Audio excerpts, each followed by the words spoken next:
મારું નામ વસરામભાઈ વેજાભાઈ મોકરિયા, ગામ રાણાવાવ, તાલુકો રાણાવાવ. 11/11 રોજ મારો દીકરો હિરેન, નાનો દીકરો, એ પોતે જોબ ઉપર પોરબંદરમાં યસ બેંકમાં આસિસ્ટન્ટ મેનેજર છે. એ મોટરસાઇકલ લઈ અને ઘરેથી નીકળ્યો. રાણાવાવ બાયપાસમાં પૂગ્યા. 11/11 એક સિગ્મા સ્કૂલની બસ પૂર ઝડપે જતી હતી અને એને મારા દીકરાને જાહેર રસ્તા પર બસે બ્રેક કરી અને મારા દીકરાને ભેળવી લીધો. મારો દીકરો એમાં મતલબ ભેળવાઈ ગયો, અકસ્માત થઈ ગયો. જે તે સમયે અમે ટૂંકી સારવાર લેવા માટે પોરબંદર ગયા. પોરબંદરમાં સામાન્ય નાની સારવાર લઈ અને ત્યાંથી અમે પરભારા એક એવી એમ્બ્યુલન્સ લઈને નસીબ લઈ અમે અડધી કલાકમાં અહીં પહોંચ્યા. અહીં પહોંચ્યા એટલે રાજકોટની એસસીજી હોસ્પિટલ ને ડૉક્ટર પાર્થલાલ સેતા, ત્યાં અમે દાખલ થયા અને એની સિટેશન કર્યું. તો એને અમને કીધું કે ભાઈ આ તો સામાન્ય વસ્તુ છે, આ તો ખાલી માથામાં 3 તિરાડું છે કે આમાં કોઈ છે નહીં, એટલે કે આપણે આનું ઓપરેશન થઈ જાય. આ ખાલી તમારે 2-3 લાખ રૂપિયા બેસીએ. એ દરમિયાન એને મારા દીકરાને 12:30 વાગ્યાની વાત, સાંજે 9:30 વાગ્યા સુધી એક જ જગ્યાએ એમાં જે એને ઇમરજન્સી રૂમ છે ત્યાં રાખી દીધો. અહીંથી બ્લડિંગ ચાલુ હતું. પછી અમે 7 વાગે રિક્વેસ્ટ કરી, સાહેબ આ તમે આવી રીતનું રાખી તો અમે માંથી પોરબંદર એટલી સ્પીડમાં આવી એનો તો કંઈ મતલબ નહીં. એટલે એને રાતે 10 વાગે ઓપરેશન કર્યું. ઓપરેશન કરી અને અમે 6-7 દી આઈસીયુમાં રહ્યા. આઈસીયુમાંથી એને અમે જનરલમાં શિફ્ટ કર્યા. મારા દીકરાને બેંકમાં નોકરી કરતો હતો એટલે કેશલેટ આપણે કે જે એનો વીમાનું પોતે વીમા કંપનીનું કવચ હતું ને એ અમે રજૂ કર્યું. એટલે અમારે જે 7 દીમાં 3 લાખ રૂપિયા 4 લાખ રૂપિયા અમારું એમાંથી પૈસા કપાણા. પછી આ લાલ શેતાનને આનું મેનેજમેન્ટ એને કેવું થયું કે આની પાસે આવડી વીમા પોલિસી છે તો આપણે વીમા પોલિસી ખાઈ જાવી. એટલે એની જનરલમાં અમને 2 દી મોકલી અને પાછું એક એવું ઇન્જેક્શન માર્યું છે, એ ઇન્જેક્શનમાં એની ભૂલ છે. એટલે મારા દીકરાને એમાંથી નેમોનિયા તાવ થયો. ખતરનાક નેમોનિયા, એનાથી વર્યો નહીં. એટલે દહક દી સુધી એને તાવનો પ્રોબ્લેમ રહ્યો. પછી એને અમુક એન્ટીબાયોટિક અમે એવા ગંભીર બધા એવા ઇન્જેક્શન માર્યા. 15 દી પછી પાછું કેવું થયું કે મારા દીકરાને બીજી ફરે પાણી ભરાઈ ગયું. એટલે પછી પાણી ભરી ગયું. પોતે તો આવીને એને પોતાના લાલ શેતાનને તો એમ ખબર જ નથી કે પાણી ભરી. બીજા ડૉક્ટરને એક વિઝિટ કરાવતા એની આવીને કીધું કે હિરેનભાઈ મુવમેન્ટ નથી આપતો. તો પાછું રાતે ચેક કર્યું ને તો હિરેનભાઈને પાણી ભરાઈ ગયું. એટલે બીજી મતલબ એને બીજું ઓપરેશન કર્યું.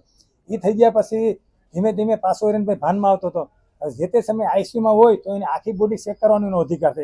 આઈએસસીજી વાળાનો કહેવાય કે પાર્થલાલ અહીં થોડુંક લાગેલું હતું સામાન્ય. અમે કીધું કે તમે શરીર આખું જોઈજો. અહીં એક હિંસક લાગેલું હતું. એ મને શનિવારે એને કીધું કે હિંસક છે, ખાલી સામાન્ય શેકો મારવો. એ શનિ, રવિ, સોમ ને મંગળવારે એને અહીં કર્યું પોતે ઓપરેશન.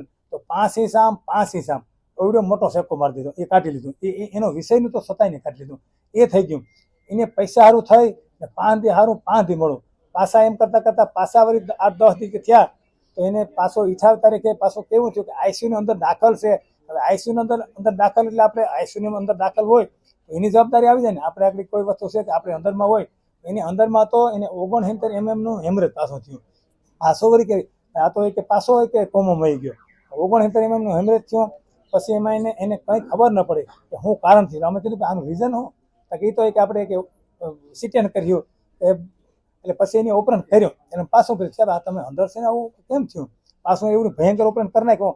એ ઓપરેશન કરીને પાછો લઈ આવ્યા. પછી મારો દીકરાના એવી મુવમેન્ટ કે ખાલી એક હાથ અને ગઈ આખું, એના સિવાય કંઈ મુવમેન્ટ ન મળે. હવે એ દરમિયાન એને ઓપરેશન કરી લીધું. અહીંથી જે હાઇટકી હતી એ બધી કાઢી લીધી. એ હાઇટકી ક્યાં નાખી દીધી અમને કંઈ કીધું નહીં. એ પછી અમે તો ઓછામાં ઓછા 5 દી કીધું અહીંથી આપણે હાઇટકી કાઢી લીધી. પછી ત્યાંથી એ થઈ ગયું. એમ કરતાં એની નજર કેવી કે અમારે 1.5 મહિનો થયો ને એટલે અમારું 31 લાખ રૂપિયાની બિલ કર્યો. હવે અમારી પાસે પૈસા એની નજર કેવી કે આ લોકો પાસે બીજી પોલિસી છે. બીજી પોલિસી સારું થઈને એને આવી રીતનું કર્યું, 5 દી સારું 5 દી નબળું. એ દરમિયાન પછી અમારી પાસે પૈસા નહોતા. પૈસામાં એક દિવસ એને એવું કર્યું કે મારા એને 90,000 કાયમનું 65,000 રૂપિયા તો બિલ એમ ભરતા હતા. એક દી 90,000નું બિલ કર્યું. મારા દીકરો બાપા આ તો 90,000નું બિલ આવ્યું. એને જે 10 દી પહેલાં જે દવા આપી હતી ને એ ખોટા બિલ ચડાવ્યા. એટલે 25,000 રૂપિયા અમે પકડ્યા. એટલે અમે સીઓની વાત કરી, ભાઈ આ પૈસા પકડા તમારા. એટલે સીઓ એક એવો મેસેજ એને બધા રિલેટિવ ફરતો કર્યો કે હાલો તમે કે 10,000 રૂપિયા લખો કે તમે 25,000 લખો તો જે દર્દી છે વર્તી જાય. એ થયું. પછી એને કેવું થયું, એને એવું કીધું ભાઈ આ લોકો 10 લાખ પાછળ છે. કાલે મોકરિયાના હગા પાસે આપણે 5 લાખ રૂપિયા લેવાના છે. એટલે 5 લાખ રૂપિયા હતું અમને દબાણ આવ્યું. એટલે અમે અમારા વડીલો સંપર્ક સાધી અને અમે ભલામણ કરી ભાઈ અમને આ એટલા પૈસા લઈએ, અમારી પાસે પૈસા થઈ રહ્યા. પછી એ એવું નક્કી કરી ગયા કે ભાઈ આને હવે તમે પૈસા ન લેતા, તમારી કોઈ કોકિલાબેન આંબાણી હોસ્પિટલ નથી, આના પૈસાને થોડુંક ધીરું કરો કે એ દરમિયાન એમ કરતાં કરતાં પાછું આગળ હાલ્યો તો પાછું થોડાક દી પહેલાં કે 8 દી પહેલાં હવે અમે એક ઠેકાણે ગયા, ત્યાં ગયા એટલે ભાઈ આને આપણે તપાસમાં બીજા ડૉક્ટરને બોલાવો. તો અમે કીધું બોલાવવાનું બીજા ડૉક્ટર છે, એને બીક લાગે બીજા ડૉક્ટર આવે આપણે તો પાણી ભરાવા દે. તો અમારી મજૂરી વગરનો એને મારા દીકરાની પુત્રવધુ હતું એની સહી લઈ એની પાછી સર્જરી કરી નાખી. આજે ચોથી સર્જરી કરી નાખી ને ત્યાંથી અમારો દીકરો ભાઈ ભગવાને મારા દીકરાને હમું ન થવા દીધું. અને આ એસસીજી હોસ્પિટલ એટલે ખરેખર હું તો સરકારને કહું હાથ જોડીને કે ભાઈ મેં તો મારો 6 વર્ષનો દીકરો ગુમાવ્યો, મેં એને કેમ ભણાવ્યો, કેમ નોકરીમાં લગાડ્યો. તો અમે આ કંઈ મીડિયાનો સહારો અને અમે એની એફઆઈઆર દાખલ કરી કે હવે મારો દીકરો તમે ગુમાવ્યો, આ જગ્યાએ કોઈ બીજાનો દીકરો બીજાના દીકરાનો ભોગ ન બને. એટલે આ હોસ્પિટલ હું તાળા લાગી જાય. ડૉક્ટર લાલ શેતા છે એ શેતાન છે ખરેખર, એનો એવો તમોગુણી છે. મારા હેમેતા આજ મહિનાથી એને મને એક એવી જગ્યાએ મને એવો આમ ભડકા ભરેલ, હું તો એને મહિને બોલાવતો નહીં.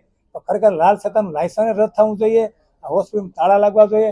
સરકારને મારો એટલો ખરેખર અનુરોધ છે એટલે કોઈ બીજાનો દીકરો આના બદલે ન ગુમાવે. કોઈ બીજાની માનવ જિંદગી કેમ મળી તો આપણે ખબર છે ને, તો બીજાની કોઈની માનવ જિંદગી બસી જાય એ માટે હું સરકારને વિનંતી કરું અને અહીંના મોટા મોટા જે કમિશનર હોય એને વિનંતી કરું કે આનું લાયસન્સ લાલ શેતાન રદ કરો. આ લાલ શેતાન નથી, આ શેતાન છે ખરેખર. પૈસા સિવાય કોઈનો પછી આજે રાતે કે આજે ને પાછું મોટા ભાગનું કેવું કે તે સમય અહીંયા તો મેં 58 દી મારા છે. 58 દીમાં રાતે મેં તમે વાત માનો કાયમનો એકાદ 2 દાણાને એવો બનાવ બને. એ લોકોને કેવો અહીંયા નિયમ કે રાતના 12 વાગ્યા પછી તમને કહે કે તમારો દર્દી રહી ગયો, 4 વાગે તો એ દર્દીને નીચેથી કાઢી દે. એ પછી દર્દીને કેવું કરે કે એના પૈસા નીચોવી લે ને પછી એને કાઢી દે. આજે રાતે મારા દીકરાને 2:30 વાગે, મારા દીકરે 3:45 વાગે એને વિદાય લીધી. પછી મેં એને હાથ જોઈને કીધું ભાઈ મારા દીકરા તમે કામ કરો, મારા દીકરાને મારે 9 વાગે પીએમના લઈને મારે ફોરેન્સિક એનો પીએમ રિપોર્ટ કરાવવો. તો એ લોકો કહે તમને કે તમે સહી કરો, સહી કરી હતી કેમાં સહી ખોટી સહી ઘણી વાર અમને લઈને પાછી હારા એના માટે બીજું લખી નાખે. મેં સહી ન કરી. મારો દીકરો 100 કલાક અહીંયા રેજડો, એની લાશ ખરેખર આ માનવ પક્ષી હોસ્પિટલ કહે મારા દીકરાની લાશ એને રજડવા દીધી, ખાટલે પડી રહી.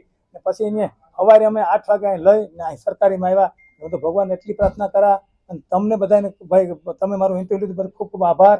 અને સરકારને કહું આવી વસ્તુને તાળા લાગવી દે, કોકને માનવ જિંદગી બસી જાય. કોકના કેમ અત્યાર સુધીમાં તમારી પાસે કેટલું બિલ વસૂલ્યું અને તમે કોને ભલામણ કર્યા પછી આ ડોક્ટર સીધા આવ્યા? મારા પાસેથી એ લોકોએ 20 લાખ રૂપિયા લઈ લીધા, બરોબર. પછી અમારી પાસે પૈસા નહોતા, પૈસા ન હોય એટલે કોઈ સહારો તો લેવો પડે ને. પછી રામભાઈ મોકરિયા છે મારા નજીકના હગા થાય, મેં રામભાઈ અમે રૂબરૂ ગયા ભાઈ અમારી પાસે પૈસા નથી, આ લોકો મારા પાસે 5 લાખ રૂપિયા માગે. એટલે એ કે તમે શું વાત કરો, મેં જે તે સમય દોઢ મહિના પહેલા વાત કરી હતી. તો મને કે આમ છે. પછી પોતે આવ્યા, આવીને પછી કીધું કે તમે આવી રીતના પૈસા ખખેરો, આ લોકો આના પાસે કાંઈ છે જ નથી. પછી એવી કનેક્શન નક્કી થઈ કે આ લોકો પાસે પૈસા લઈ જાઓ, આઈસન લઈ જાઓ, દવાના મતલબ દવાના પૈસા લઈ જાઓ. એ પછી મારા અંદાજ પ્રમાણે મને એવું લાગે આ શેતાને ટ્રીટમેન્ટ જે ચાલુ હતી ને એ ઓછી કરી નાખી અને મારા દીકરાને મોતના મુખમાં ધકેલી દીધો. કારણ કે આ લોકો એવા છે કે એના મેનેજમેન્ટ એટલું ખરાબ છે કે એના સીઓ સુધી એનો હાથ છે. હું તો એમ કહું કે આ 100 હોસ્પિટલનો હેડ છે ને ભરત ગઢવી, એનો એમાં હાથ છે. ખોટા પૈસા એટલે કાયમના 10,000 રૂપિયા ચડાવે ને ત્યાં આપણે ખબર ન પડે. પછી એ લોકો કેવું કરે કે મને 25,000 રૂપિયા ચડાવે, 25,000 ચડાવ્યા એટલે મારી દીકરી જોયું કે આ તો મને કે 92,000 બિલ આવ્યું. એવું થયું કે હા. પછી એની જે આગળના બિલ હતા એ આમાં જ ઠોકી દીધા. પછી અમે 2,000 કરાવી હતી. આ તો લઈ લે આપણે પ્રૂફ નહીં. એ પ્રૂફ અમારી પાસે તો મેં કહ્યું અહીંયા એમ બતાવ્યું. આ લોકો ખરેખર એમાંય મા કાર્ડમાં કેવું કરે કે ઓમ એમ કે હું મા કાર્ડ હલાવું. મા કાર્ડમાં એની ટ્રીટમેન્ટ કેટલી, આપણા મોટા ભાગના ગરીબ માણસો બિચારા આવે મા કાર્ડમાં ઓપરેશન કરાવે. મા કાર્ડમાં આ હરામી આનું મેનેજમેન્ટ કેવું કે તમને 4 દી આવીશું મારા કે પછી આવીશું જરૂર હોય તો કાઢી મૂકવાનું. શું કે તમે સરકારે એમ જાઓ, આપણે વેલ્ટીને સારું હોય સરકારમાં જઈ પછી પાછો 4 દી પાછો રાખે. પછી એવું કે તમારે 20 દી રહેવું પડીએ. ઓલા લોકોને પછી પાછળ પૈસા ખખેરે. તમારો મા કાર્ડ પૂરો થઈ ગયો, તમે પૈસા ભરો. અમારા ગામનો એક ભાઈ છે એનું આવી રીતનું કર્યું અને એ આઈનો જ મોતનો ભોગ બન્યો. મારા ગામનો લાલજીભાઈ જાદવજી છે, એને 8 દી એને મા કાર્ડ હલાવ્યો. પછી 8 દી પછી 12 દી રાખ્યા ને એને 3 લાખ રૂપિયા ખખેર્યા. અહીંથી ગયો એના ઘરે અને એને મોટા ભાગના આના જે બ્રેડના દર્દી છે ને એને મોટા ભાગના રસી થાય. રસી થયા પછી એ દર્દી વાંચપણ એ દર્દી એનું પૂરું થઈ જાય. મતલબ હું તો કહું કે આ લાલ શેતાનને ખરેખર આનું લાયસન્સ જ થવું જોઈએ. ભગવાનને ભાઈ સરકારને એવી ભલામણ કરા. આ તાનાશાહી હોસ્પિટલ છે એને ખરેખર તાળા લાગવા જોઈએ.